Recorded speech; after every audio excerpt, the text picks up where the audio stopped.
Back in 2010, late 2010, I had about a dozen people call me and say, "Hey, you see what's going on in Greenwood?" And I said, "Well, not much." And they said, "Yeah." And I said, "What are you going to do about it?" I said, "Nothing."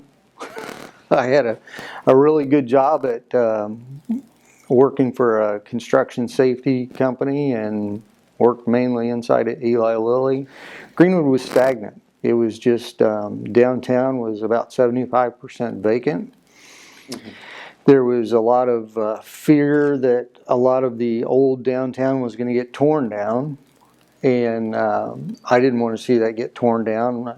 You know, there's a lot of good memories, a lot of good people in Greenwood, and they needed a voice. And so I ran for the office to try to help with that, and then also just to help with everything else going on in the city. Number one is public safety. It always has been. You know, one of the problems that we've had that we're correcting is for a long time, prior to me being elected, the city continued to grow, but the amount of police officers did not grow at all. There were 53 police officers when I came into office, and there were about 50 when I left the police department in 1995. So for about 16 years, we didn't really, the police department did not grow with the community. And so we've been making up for that over the years, adding more every year. And the same with the fire department. We had 33 full-time firefighters when I started. The rest were paid part-timers.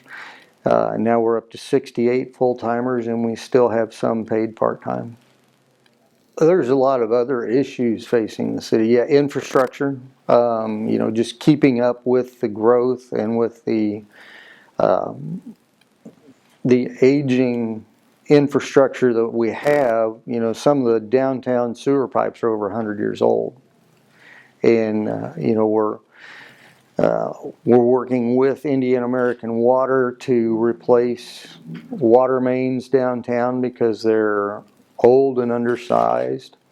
And so all of the infrastructure throughout the city is very important, whether it's the roads, the sewers, stormwater. We have to keep on top of all of those and make up for the aging infrastructure that we've got. Absolutely. It's absolutely safe. You know, we had the mall incident, which was a horrible tragedy. We're, you know, very thankful that that young man was there to stop it. But when you look at the city as a whole, yes, it is a very safe city. We have had a couple of very unfortunate incidents lately. And we're doing everything we can to try to curb that violence. But it's really going to take the public outreach as well to help curb the violence. You know, some of the things we're doing are putting, they're called flock cameras up around the city to help locate stolen vehicles, wanted persons, missing persons. And that's allowing our police officers to be more proactive. And then also, you know, the police, we're paying them special project money to come in on their days off to run traffic enforcement, which is leading to a lot higher arrest rates that you've seen. Yeah, so we've stepped up traffic enforcement, especially around the mall area and the County Line Road area, and it's been very successful. We've caught quite a few wanted people, arrested quite a few drivers for various things, whether it's suspended licenses, wanted on warrants, found drugs or narcotics in their vehicles. So we are working to enhance the safety around the mall especially. and make our presence more well known around that area. Again, right now the fire department is fully staffed until we add Station 95. That'll add another dozen. And then if we're able to add these rescue squads, that would be 2 more people. So possibly a total of 24 more on the fire department. As far as the police department is concerned, there is no average number that we're going to aim for. We're just going to continue to add annually with as much as the budget will allow. I think we need to get up probably around the 100 mark. I've heard that. Nobody's ever come to me with any questions. They have the best equipment.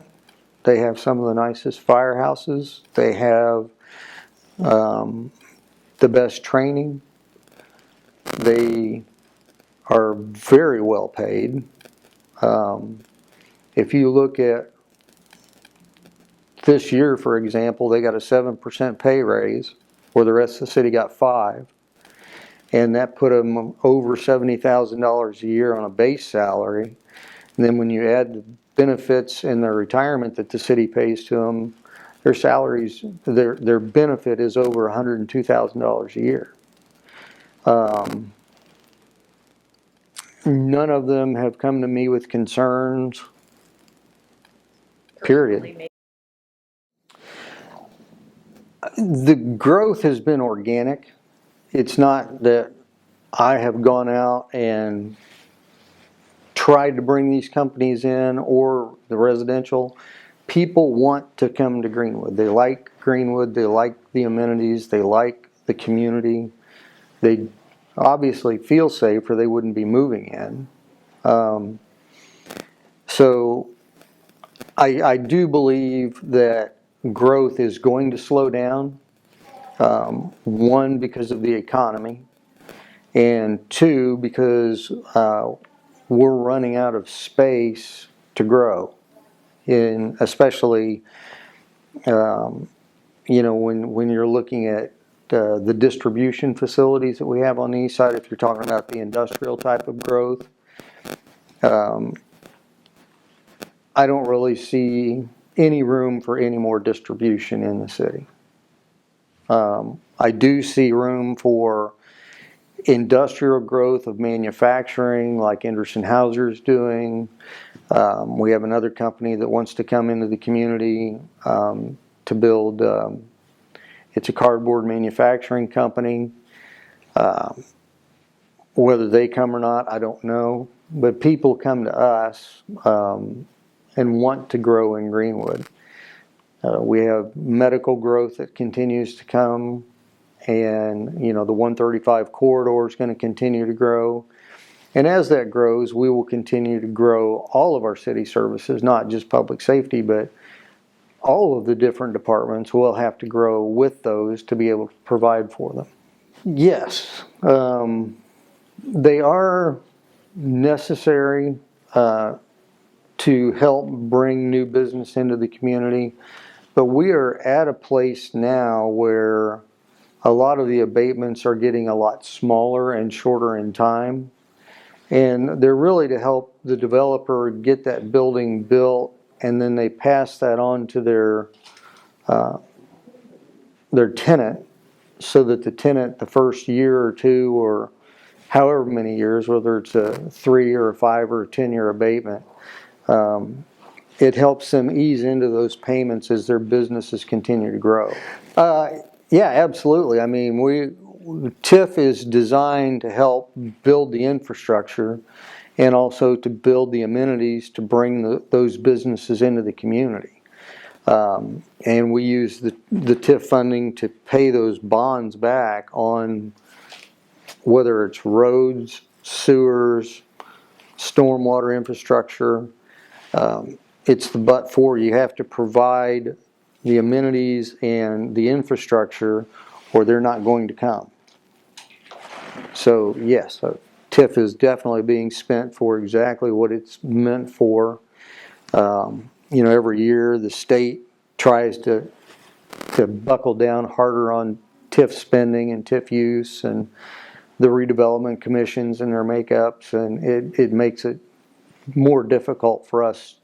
But there are obviously many checks and balances that are put in place so that we do properly spend that money.